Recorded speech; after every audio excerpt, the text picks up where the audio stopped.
Hey, how are you? This is Jesus of Day Life Jesus, doing a video that will be we'll watch an old video. We're gonna watch it together. It's part of my Yung Lean series. It's my series on Yung Lean and the Baron Machat story, which I've told. It's on YouTube. You can find it, the series, on there, but we're just gonna skip through a bunch and start with part 7 and get into it. If you want to wash, cash.me/$washitall, paypal.me/washitall. Go for it. Try it out. Alright, let's do this. So I am basically going to be watching this video and telling you a little bit. I feel like I've changed a lot in the last, when was this recorded? Maybe a year and a half ago? More than a year and a half ago, almost 2 years. So that will be interesting, see where the changes are and what's going on. I'm going to talk a little bit about that, what I think about this, and we're just going to get through it. We're going to do the thing and it's going to be a good time. I'm happy to have you with me right now, so let's just get started. And I'm about to play the video, so I'm going to play it now. 3, 2, 1. Okay, welcome to the Jesus Show. I'm your host, Jesus, and this is part 7 of the Yung Lean Barron Machat story. Now, I've been doing these on Periscope, by the way, and for this show, I'm adding Instagram Live. As much as I don't like to give Zuckerberg any comment, I had viewers let me know that they were not able to get on the Periscopes that I was doing. And okay, at this time, just a little context, I used to go live like every day, literally every day I went live. That was, a big part of my day-to-day. What I did was mainly just going live every single day. I had other things to deal with. I was in a management role in the Day Life Army, so I was working with other soldiers, but, it was like my daily grind was just to go live every single day. Just keep it going, keep going live, go live, go live. Keep going live every day. And at this time I like to have a meta narrative where I talked about the social media companies that I was interfacing with, and it always came out a little salty, and that's where I was. That they wanted to be in the comment section and they weren't able to. So opening it back up to Instagram, I may upload the old videos to Instagram, or you can just come over and view them on Periscope. This, again, is part 7. So if you watch this and you're trying to get the rest of the story, follow Jesus of Day Life on Twitter, and you can get the rest of the story there. I will have on my wall, you can see part 1 through part 6 of the Yung Lean Barron Machat story on there. Okay, so also let's just take a moment to notice the difference in swag at the time. Wearing a towel on my head, was living in hotel rooms mainly at that time, just living out of hotels. Had a little bit more of an indoor presence, wasn't really in public ever very much, usually in hotel rooms that were just off the side of the highway, didn't really go outside, wasn't really around people in public in any way, so I could kind of afford little things wearing a towel on my head, which is something I don't do anymore because I spend most of my days just, outside. That's who I am now, so I'm just more physically in public. At this time in my life, I was not in public nearly as much. Okay. This show is brought to you by our one sponsor, Automat. Wash it all, buy your soul back. Still true. Okay. Can still do that. And the links to wash are cash cash.me/$washitall. PayPal.me/washitall. Okay, so this is part 7. Just a little background on myself. My name is Jesus, Day Life Jesus. I previously worked in the music, coming and starting my service as an officer in the Day Life Army, which is where I am currently. I worked at Red Eye Worldwide, and I had my own record label called Break World Records. And basically, I was a record label executive. I was a. Okay, it is funny that I used to call myself a record label executive. I think that was just part of my, a little bit more of like making myself seem like a bigger deal than I was at that time. But I don't know. I guess I'm not a small deal, so it's whatever. I was never like an executive. You'd think I would have an office. I don't have an office. I had a cubicle. Can't really call an executive someone with a cubicle. I was in the independent music industry. But sure, for the purposes of impressing Yung Lean and Blady fans, I went as an executive for this video. A&R, so I was in charge of signing new acts at the labels. And by far, most momentous signing of my career was signing Yung Lean, or almost signing Yung Lean. Just to give you a little background to how I was working with Yung Lean in the first place, I did A&R for our distribution company. Okay, so also watching this, I'm realizing like how much fresher of a wound this whole story was even just a year and a half ago. Now that I did this video series and have testified on this story a million times, it does not feel very fresh. It feels like, like part of that wound is healed, which is great, because now I have other things in my life that I can get to that are not tied into this whole story. So I'm happy about being on the other side of all that.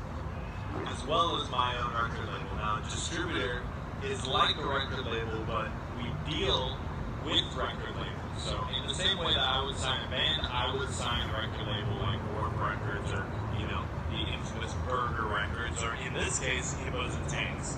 So the first Yung Lean record I put out was under the Hippos and Tanks deal. Now, I was set to record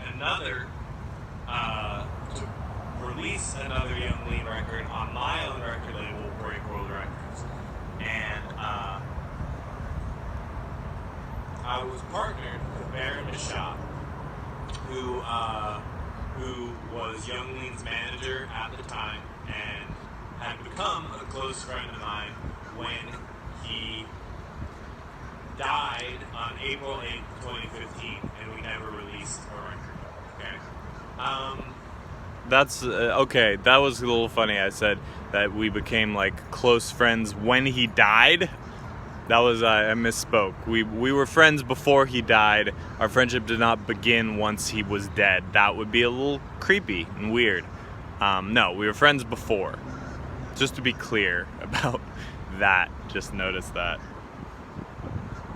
Now, over this series, I've been going into all of the context behind this, telling you the backstory, telling you what's been going on. On the last episode, I went into the details of what happened the night of April 8th, as well as Yung Lean's condition, what was going on the night of that happened, the days prior, and in that I talked about his neurofeedback sessions, the drugs that he was on, and basically the demonic energy that he was channeling, and then brought into the world in the form of a ritual.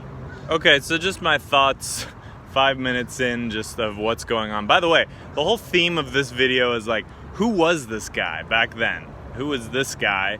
Who am I now? What's the difference? And we're going to talk about a little bit of who he is back then, but I feel like I was a little bit wilder back then.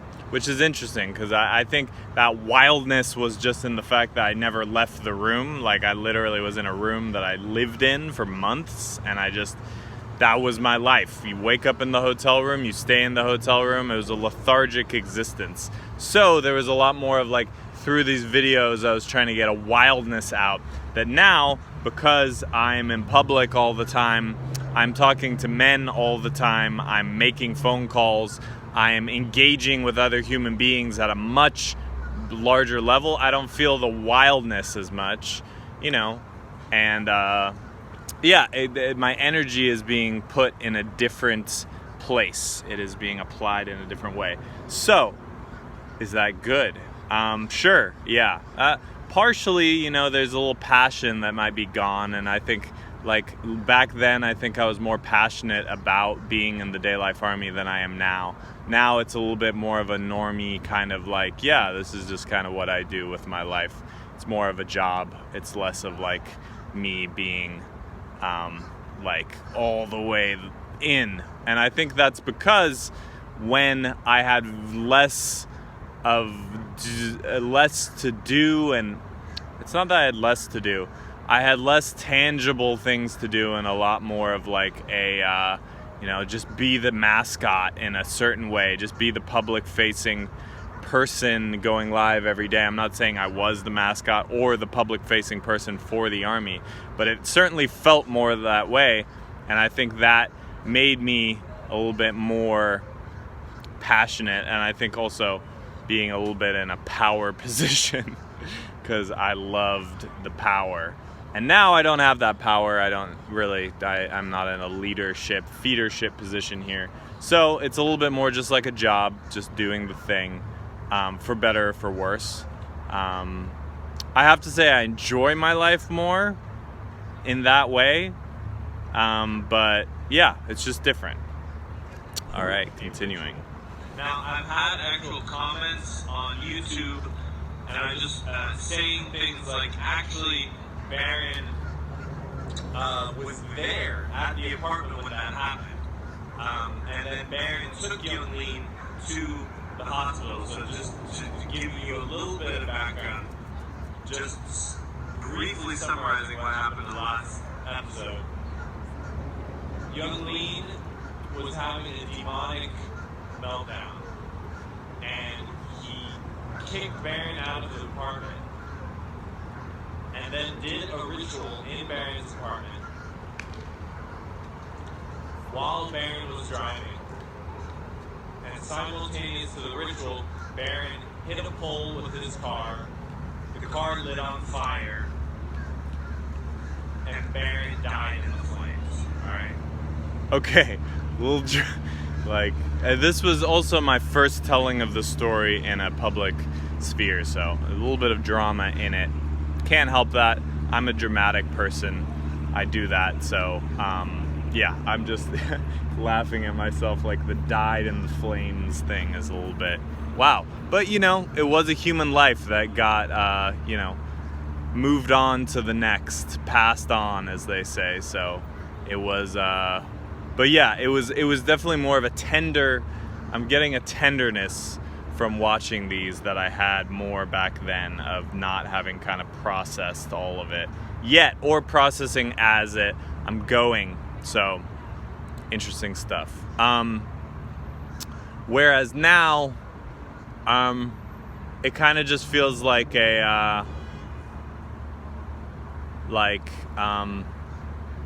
something that I just have, that I have with me, and it's a good thing that I have it with me. And I'm thinking about that now because right now I'm talking to a person who's in a similar position. Baron was 27, this person's 27. They are being sucked into the demonic sides of the music industry, and because this happened to me, I now have an opportunity to help them not become a slave to that and make it out. So it's great to have this experience. It's great that this happened to me in a way, even though it really sucked and it was horrible, and maybe there was a way that could have been avoided, but at the end of the day, the creator doesn't work like that. I mean, well, we have, creator-given free will, so in a way you're not bound to a fate. But when something does happen to you and it's completed and it's done, the creator gives you an opportunity to learn from it and change and adjust your life accordingly. And I took that chance. I mean, I took that opportunity. It took me a long time. And I watched a lot of like near-death experience videos. Now, I didn't have a near-death experience, but in watching near-death experience videos, I always get the thing that happens a lot is, when they have the near-death experience, a lot of the near-death experiences are very similar. They get to experience what happens next after death, and then basically the creator, in whatever form he takes for that person, tells them, you got another shot, go back, and you don't have to die right now as long as you do these things differently. Basically gives them a contract, they sign it, they come back. And the thing that I've noticed from watching those is it usually takes a few years for them to fully embrace the path that was given to them through a second chance. Now, through this Baron story, I can say I kind of got a second chance. It wasn't through me having a near-death experience. It was through actually the full-on passing on of a colleague and friend. But in a similar way, it did give me that second shot. And it took me years to take it. 3 years, 3.5 years, 3 years, 3.5 years, 3 years. About 3 years to take the opportunity I'd been given. And I see that with a lot more clarity now than I even think that I did when I was watching this video. Okay, Which is a continue. very traditional satanic sacrifice. I've had a couple comments being like, no, Baron was actually at the hospital with Yung Lean, and then Yung Lean sent him off to go get a hard drive, which, I still think is part of the kit. He was going to get a hard drive, but that assumes that Baron was actually at Yung Lean's apartment during the sacrifice, during the ritual, which actually did not happen whatsoever. So to be very clear, Baron was not there at the apartment. Baron was driving when all of this shit happened. Okay, so I also feel like during this time I like to kind of give a lot of attention to audience people who are saying, I was like, I have to set the record straight. Very much not on that mode anymore. I very little feel like I need to set the record straight, for better or for worse. In some ways I feel like it could have been a benefit for me, like when people were calling me a sex trafficker. I kind of was like, yeah, whatever, I'll roll with that punch. I'm not gonna go and defend myself in ways that I probably should have, but that's because for the record, I am not a sex trafficker. You can't sex traffic people if you don't have vehicles or drugs or coffee even. It's pretty impossible. But so yeah, that's one thing I've kind of realized. But back then I was a little bit like, well, I won't defend myself in those ways, but I will defend myself against my YouTube audience, or Periscope audience, I guess, at the time. All right, continuing on. Now, in part 5, I went through just my reaction to all of this happening, not actually the events that transpired. I want to talk about what happened after the fact, all right? As well as just some context on sacrifices in the music industry, because this is not a novel thing. It is not the first time there's been a sacrifice in the music industry. It happens constantly, okay? You can basically look at anyone in the 27th Club and know that something sus fucking happened with them. It was not just a fucking coincidence. It never is. It never is. There's always something going on. And in the industry, I implore you to look into Laurel Canyon. okay? If you look at the Laurel Canyon, you'll see all the fucking MI shit, all the Satanism, all of the people who were sacrificed. But part of the reason why I'm coming and doing this story with you now, okay? Because I've been sitting with this story for 5 years. And I have gone live about it in the past. I've told the story to you in the past. Part of the reason I am doing it now is because there is a documentary going around right now called In My Head. Free PR for Vice. Young Lean, and very much centers around the events of Baron's death. That is where the Excuse me for jostling around a little documentary bit. took off. All right, that's where it starts, basically. Now, this documentary is not painting any of the picture of where this death takes place within the scope of sacrifice in the music industry. It doesn't even touch it. It's not. Basically, they use this as a way to paint a coming-of-age story for Yung Lean, where basically Yung Lean ends up okay at the end of it. He ends up fine. And it's basically about the journey that Yung Lean went to get back to being a creative individual making music.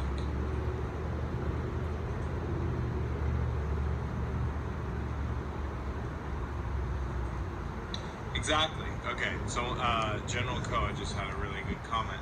Not only is it the 27 Club, it is the importance of the individual, the friends of the individual, and the family of the individual that that a person is hanging out with, around, surrounded by, what family that they're in. That is very important.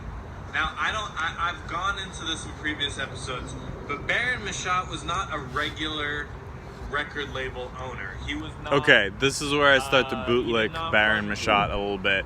Now, from this point telling the story, I feel like I felt I had a little bit of an obligation to, like, you know, make Baron out to be just like, oh, such an inspiration. You know, he was a pretty flawed character as well. I'm not, you know, I have more fun. When I look back on it back then, wasn't exactly like, I don't know. Well, I just had that thought a little bit before, you know, I talk about how magical Baron Machat was. Yes, you know, he had a deep impact on my life, but not exactly as shiny as I maybe made him out to be. But in the Pain Matrix, finding someone that's even a little bit shiny is so rare that it can be a little hypnotizing, and I think that hypnosis hadn't really worn off as much then as it did now. Now, I am barely interested at all in, I guess, any of the cultural things that I'm talking about in these videos. Just to be honest, like, I don't, it's, the hypnotism that surrounds, like, people like this is, I guess, when you talk to Orthodox Jews all day, that kind of thing, kind of like when you're just talking to human beings all day, the glitz and the glamour and the shine of certain individuals kind of fades away a little bit. It's not that exciting. Human beings are not supposed to be that exciting. There's something very exciting about, you know, life. There is an excitement in it, but there's also a contentment in it. And yeah, right now I am way more into just the every day is just the day, and, you know, I'm a much happier person when I accept that and I pray. I was not praying at all during this time. Now I pray many times a day, you know, between 2 and 5 times a day.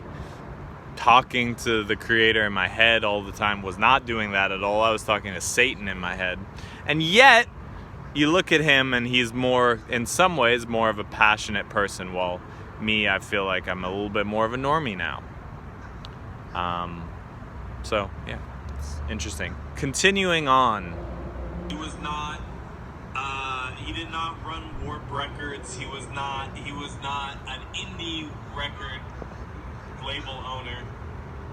He was record label royalty. His grandfather was the attorney to the Beatles, the Rolling Stones, and Frank Sinatra.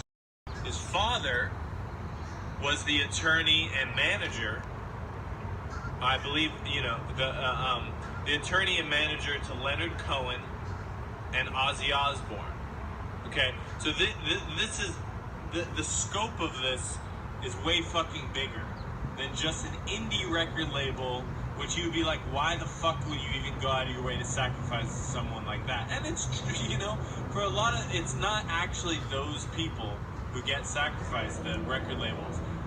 The ones that do are like A$AP Yams, who surrounds A$AP Rocky, who you can literally look up A$AP Rocky's satanic ritual and see pictures of him standing within a pentagram doing a ritual.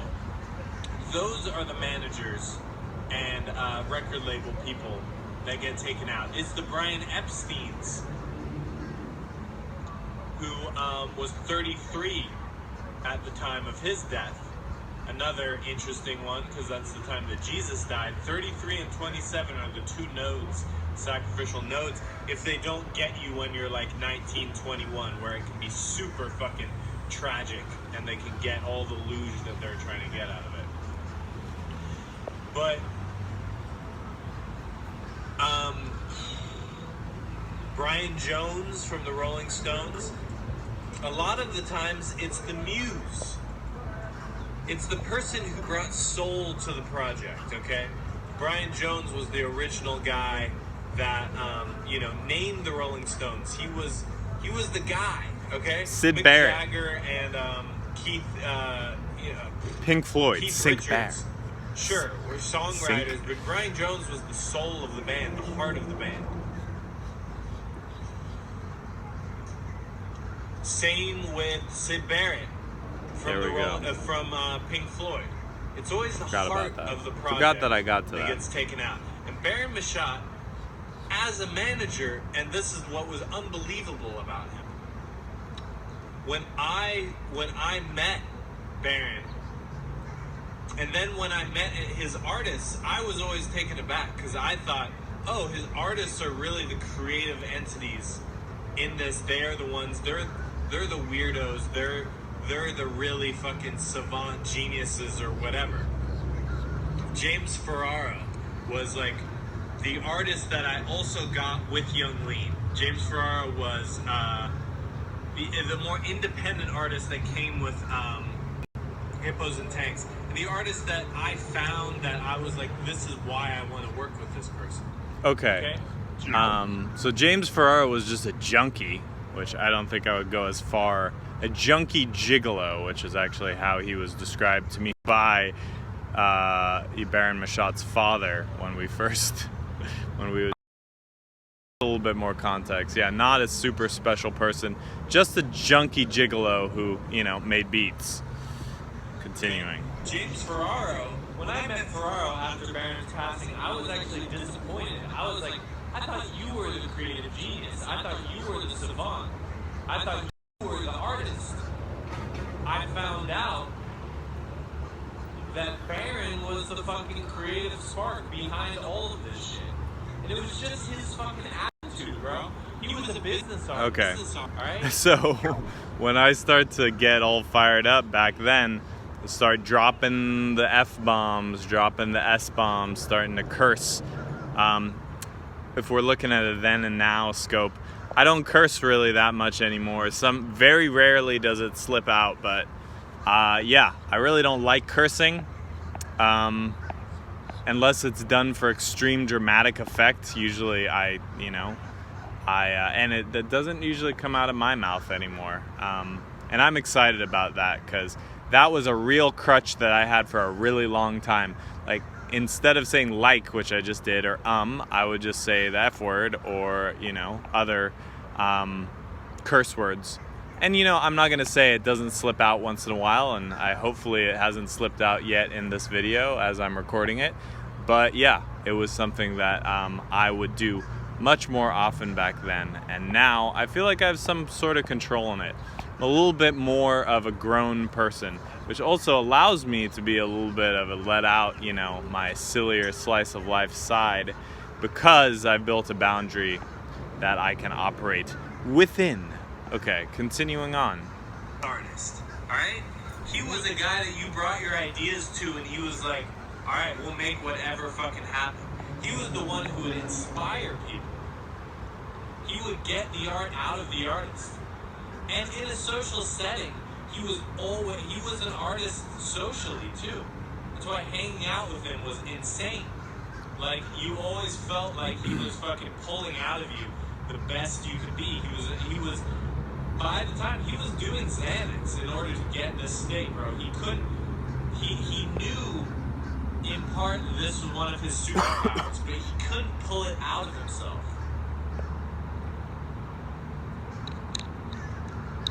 Without drugs, because he was doing extremely stressful things. Okay, just a little bit about myself then and now. Always been kind of hypnotized by good boys. And Baron was a good boy who kind of like, you know, pretended to be a bad boy a little bit, but he was very clearly, you know, that's hard to actually say looking back because he had such a vibe. But regardless of good or bad boys, just, you know, because I guess I was a younger brother, I'm always looking for like male friends who are like, you know, have a little bit of that intellectual kind of like, are able to talk a lot, because I prefer to just listen and bounce things back and vibe, and I'm not that much of a talker. But then I think about some things that were more good boy lined about him, and, you know, other things that, I don't know. I'm still, the jury's out, but always looking for that kind of guy to simp to. It's kind of how I did male friendships, is like finding someone I could simp to and then secretly exert my control from the bottom, which is what I did in every relationship I ever had with a guy. I figured out a way to exert control from the bottom rather than the top. So sorry about the symbolism there, but it is quite appropriate. Okay, moving on. He was managing Yung Lean, bro. He was doing a world tour of Yung Lean and 6 other fucking Swedish rappers. And this is an LA guy, bro. And yes, music business flowed in his blood. He was chosen for this path. It's not a regular record label guy. Okay. Also, chosen was an interesting, use of words, given that, and I'll say this as a Jew, so YouTube doesn't censor me, that Baron was Jewish, so chosen for this path to be, a record label executive. Interesting choice of words, and, interesting based on other things that are going on with other people, prominent figures out there speaking about, chosen people industry. I'll leave it at that. Continuing on. Neither was I, bro.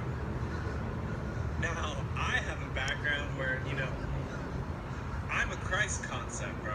And I'm going into the story, but I'm gonna make it really fucking real to who I am and where I am. And the reason why my fucking story matters. The reason why my story matters, and why Vice and the In My Head and the fucking documentary that came out didn't want anything to do with me, even though I had details to the story that no one else had. And they knew it. They fucking knew that. If you watch the fucking documentary, you'll see they interview Emily Friedlander, okay? Emily Friedlander is a journalist for Vice. She, when I was in the music business, was like the indie, artist profile journalist. So when you wanted an artist profile for Vice or for Fader, you would go to Emily Friedlander. Emily Friedlander also did a piece on me 2 years ago, early 2019, that was inside the social media cult. You can look it up. It's a blast. It basically is a cancellation of me and the organization I'm part of, Day Life Army. Again, kind of had more of a me versus the world kind of thing, which I guess comes from being in a cult. It does bring some passion to the table that I don't feel like that I am currently carrying with me right now. But you know, I think I gotta find out what my real, you know, my passion back then was more feeling like I was wronged or scorned, or, you know, things were taken from me and that I deserved this or that. I don't really feel like that anymore. So my passion is coming from a different place. I think it's more from just being, you know, my passion is just trying to enjoy life and have, you know, be as alive as I can be without this kind of like revenge narrative. Because I played out the whole revenge narrative with my parents going off script, to, you know, be sabotaging relationships, doing all of that. I can see that resentment growing from where I was here. It hit a critical mass in, you know, February of this year. And that was from feeling really wronged from all sides. So now I'm kind of in a different headspace. I'm a little older. I'm 30 now. Things are different. Thinking about my life in a very different way. I don't feel particularly wronged. Living in that mode never really did much for me, being like, oh, I'm the victim of, like, you know, people. Even when I present myself as the victim, I try to keep it with a little bit of gratitude for the creator who's still, you know, guiding me through every step of this. I have a little bit more of a religious view on life. I talk to religious people all day. I am speaking to religious people. That has really helped me. I really enjoy that. I don't, you know, I connect with people a lot more who are God-fearing. Except for my generals. And so it was, yeah, a little bit different of an experience. By the way, I was in this room all day, every day, without going outside, no sunlight, nothing, in the Pacific Northwest, which was, you know, in that time of year, a dreary, horrible place. You know, now I'm in the sun, and yeah, things are just different. I'm outside all the time. I am more in my natural environment for thrival than I was back then. I was not in my thrival mode. Now I'm in my thrival mode, so, you know, get with the picture. Let's keep it going. Let's keep it moving. Interviewed. That came out last year. I interviewed with her in 2019. I also knew Emily Friedlander because she was at Baron's wake. I went, and when I went to Baron's wake in New York, sorry, it wasn't his wake, it was his memorial service. Went to his memorial service in New York. She was there. Alright? Now, she interviewed me in early 2019, and we went into a lot of this shit. I said, yeah, bro. I know shit about fucking Baron Machat. I know shit about Yung Lean. And I told her what I knew. I told her the shit about the research chemicals. I told her the shit about the brain training device. I told her details that she didn't know about, Vice didn't know about. None of these motherfuckers knew about that shit. That was unique fucking data that I got because I was there and I met the people who did it to him. Okay, so hurts, but angry. The anger's good. Hurt, very hurt. Okay, moving on. Had a close personal relationship with Baron's father. They did not bring me in, partially because they view me as a dangerous individual because I am in a social military. And I basically, instead of transmuting all of this information and just like Yung Lean, being like, I'll use this as an excuse to be a more serious artist, make more art, or like Vice, who use this as an opinion, as an opportunity to keep their publication relevant for another month, or Emily Friedlander, who used this information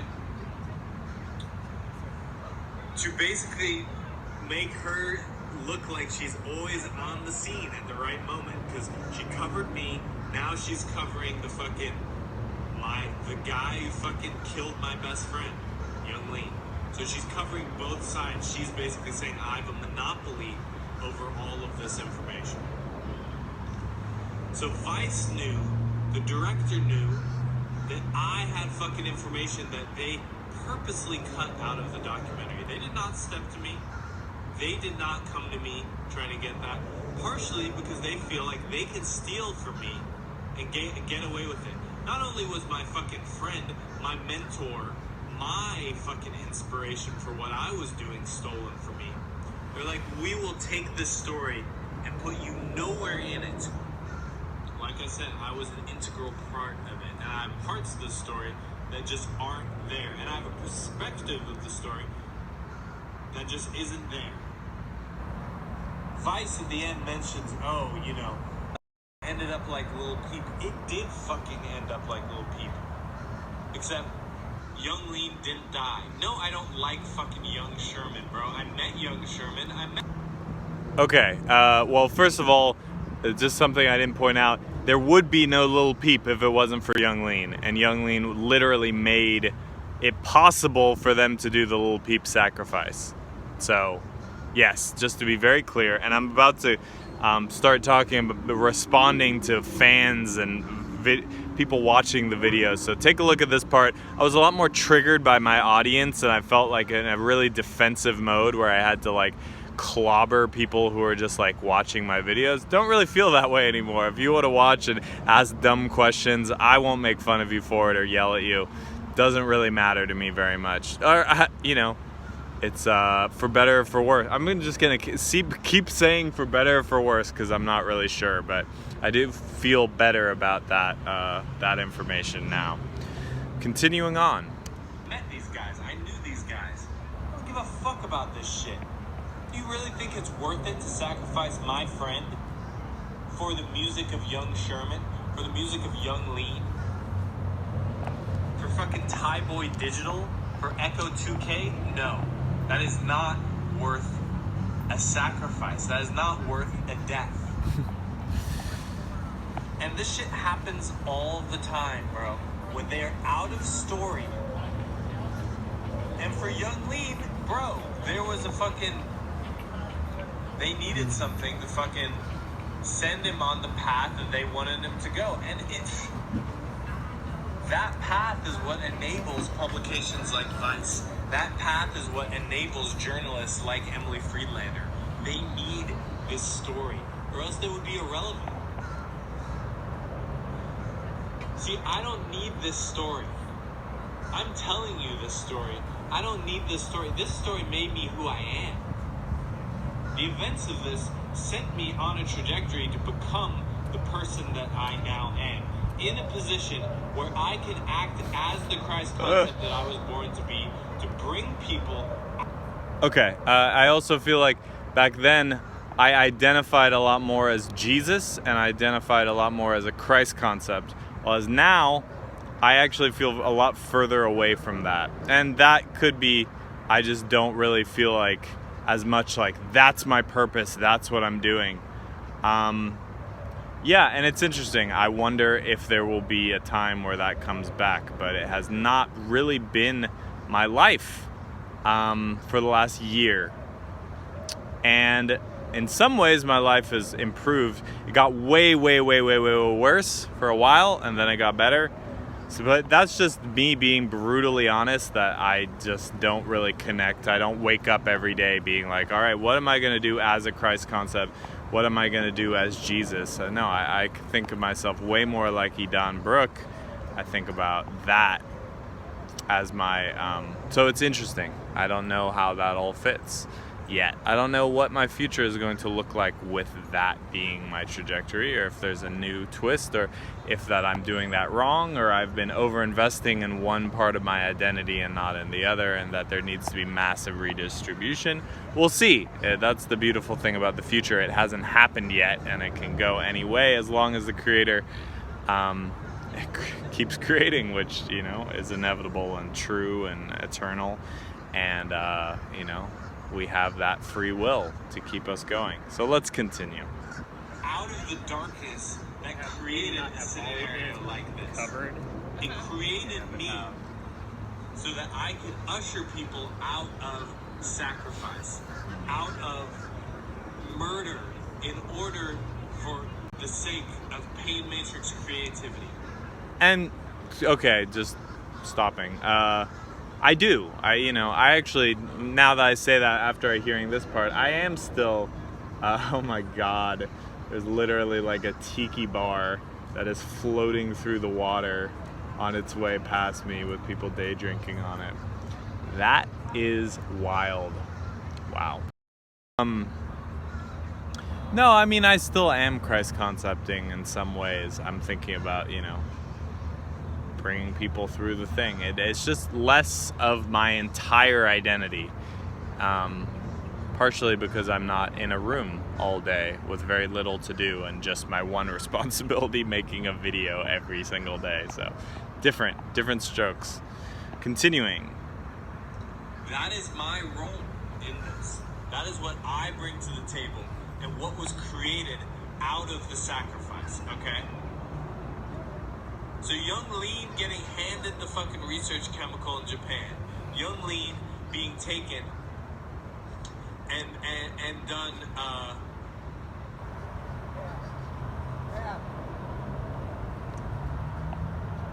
triggered by a comment, probably. Basically being MK Ultra. Not a fucking coincidence. Baron leaving the apartment, Yung Lean doing a satanic ritual, Baron dying in a fire. You know the fucking humanity, the human beingness that was lost from this fucking moment? You know what was lost? Baron, Baron Machat sued the automobile company. Because that automobile, cars don't just light on fire like that. It does not happen. That is not a safe automobile where you get in a car crash and the front seat of the car ignites and you die in the fire. You know what happened? The automobile company extracted liquid from Baron Machat's eyeballs, tested it, determined that there were drugs in his system, and threw away the lawsuit. Okay, so when I tell this story now, also I'm noticing I'm not nearly as emotional about it. It's just kind of like a factual telling of what happened. It's more about like who I am now because it happened, rather than like let's get into every gory detail. But it's because I did videos like this that I'm able to have that perspective now. Okay, continuing. This is me motherfucking letting it go. You can shut the fuck up. Triggered. This shit made me who the fuck I am, and I'm here to fucking talk about it,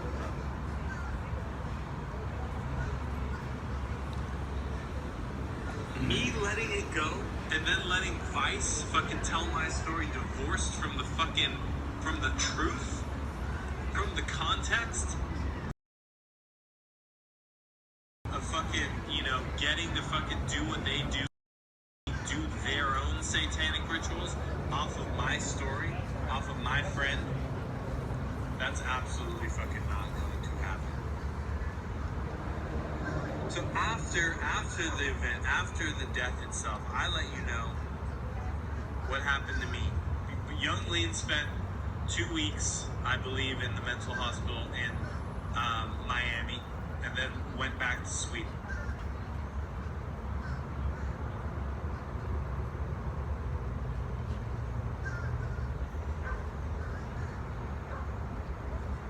Okay, I also noticed this is all also coming, I had a lot more access to source of like Day Life Army. I was a little bit closer to source. And in that way, I think that animated me in a lot of ways. It also clout poisoned me in a lot of ways. Now I'm pretty far from that source. And in some ways, it gives me more of a balanced, I feel better on the outside than like really close to the center. It's just more my territory. I feel like I can be more of a person, more of a human being. There's just a little bit more, there's more territory for me that's mine than being close to something and, being really near the center where I wasn't even really supposed to be. Well, I was always supposed to be where I was at the time because it led to where I was going, so... I'm grateful for all of that, Thank the Creator. After that day, I was in contact with Stephen Machat every day. And in episode 5, I talked about how I was kind of like a replacement for Baron. I even was asked to come and work for Hippos and Tanks as the new fucking guy, as the new Hippos and Tanks. I was like, I'm not fucking really ready for that. But we were like, all right, let's talk about it as a fucking management company, blah, blah, blah. Are you fucking ready to fucking fill these shoes? And I was like, I don't. It was overwhelming. Episode 5 of the Baron Machat Yung Lean series that I've been doing. Now, this is my first one on Instagram, so if you're watching on Instagram, go follow Jesus of Daylife on Twitter. You can see the other 6 videos. You can still do that, by the way. You can still watch it. I'm now simulcasting. You can come find me on Periscope as well. Daylife Jesus. Kind of do, but yeah. It's up to you.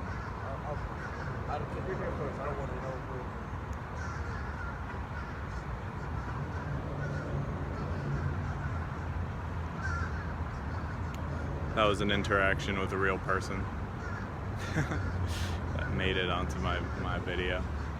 But he was very polite to ask if I minded, so I was happy with that.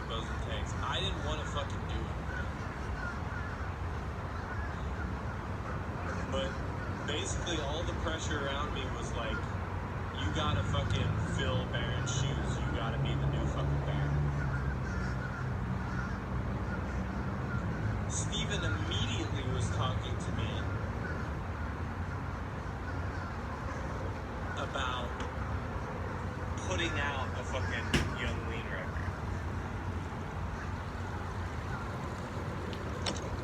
record. I love this part. Wait, hold on. Whenever I drop, pausing the video. Whenever I drop the camera in any live, there's like something emotionally going on with me. So if you go and watch the old lives and see all the times I drop the camera, there's always something going on. Anyway, continuing. Like we were still gonna do the record in Baron's memory.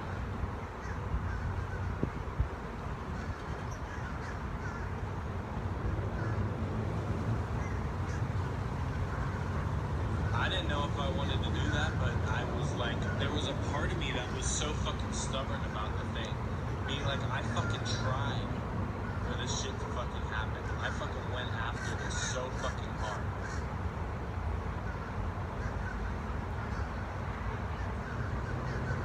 That I'm going to complete this. I'm going to complete this fucking process. I'm going to complete the journey that I was on to fucking do this. Okay, I do kind of miss the passion a little bit. I'm just gonna say, I do wish I had a little bit more of that passion and that drive. Though, every day I do feel filled with a joy that internally that I don't feel like I felt it this time. So it's like a trade-off, but maybe that's just where the anger needs to come back into my life and replace some of that joy. And we'll see. All right, continuing. I'm going to have closure in this situation by putting out this fucking record. And that's when I started being pulled as well, being like, okay, what am I even doing? Am I fucking loyal to Red Eye? Am I loyal to Steven Machat? Is my fucking purpose in this carrying the Machat legacy? So many bar boats are going by right now. Am I doing this for money? What am I fucking doing? Am I doing this for Baron?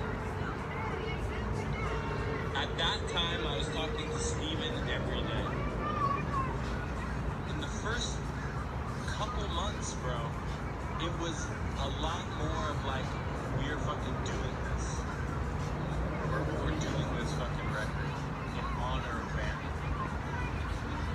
Now, I'm gonna talk on the next episode specifically about Oh, well, it cuts off there, and that's the end of the video. I don't know if that was intentional or something that happened. Oh, playing the next one. Let's stop that. All right, so that's the video. Go watch it on your, I mean, you don't have to. You watch the whole thing here. pretty good. Commentary on commentary. So what do I feel like has changed? I feel like in some ways I've lost some of the passion that I used to have about day life and about just like doing this all the time.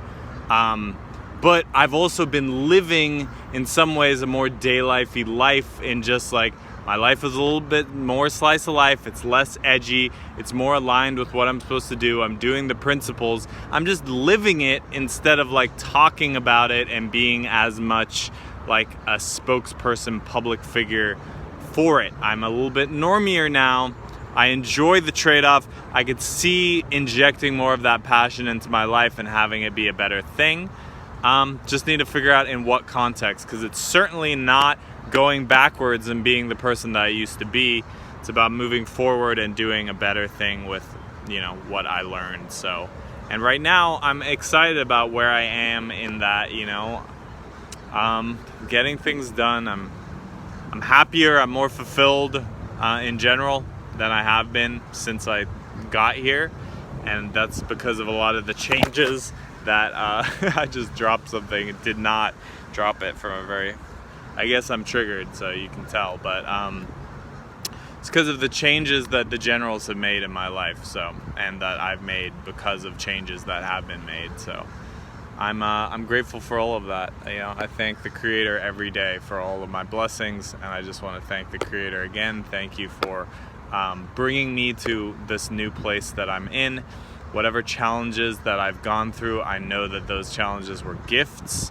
I know that every obstacle is just an opportunity to grow from it. I know that it's all love, and I feel your love, and thank you for, you know, continuing to bless me in my life, and I'm gonna continue to do my best for you. All right, thanks for watching the video.